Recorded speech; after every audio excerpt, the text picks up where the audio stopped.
The Capitol building that was so viciously overrun by rioters today is usually as proud a place as exists in America. It is where Franklin Roosevelt steadied a nation crippled by the Depression. The only thing we have to fear is fear itself.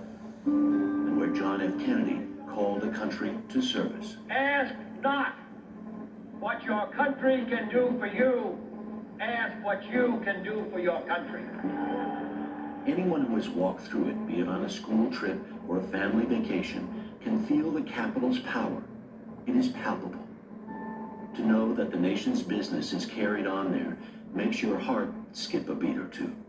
Through times of peace and times of conflict, through times of want and times of plenty, most of us have believed or wanted to believe that the Capitol was a place where the people's business was conducted. We the people's business.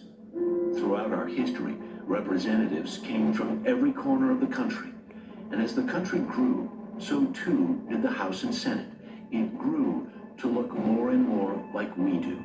A place where men and women would come to work as equals, where color and origin was no barrier. I have sat in the House chamber for a State of the Union address. I remember looking around the room, from the Supreme Court to the Joint Chiefs, the Cabinet, members of the House and Senate, the robust cheers, the stony silence, a beautifully imperfect mix. The founders conjured all this up, and while it sure was more diverse by gender and race than they ever imagined, it was their idea, the American idea.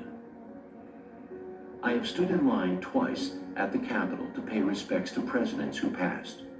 Both times were the same. You'd expect, I guess, the crowd to be dominated by the party faithful of the president who died. But it wasn't like that. Whatever our differences, in the moment, unimportant. Like Republicans and Democrats lifting their voices together after 9/11. God bless America, my home, sweet home. Our most imperfect union suffered a jolt today.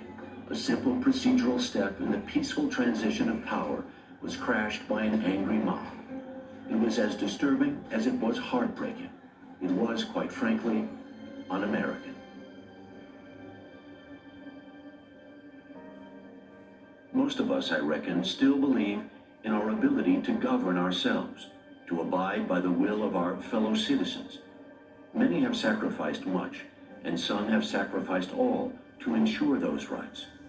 If not just for them, but for future generations, we pray we never see anything like today's atrocity again.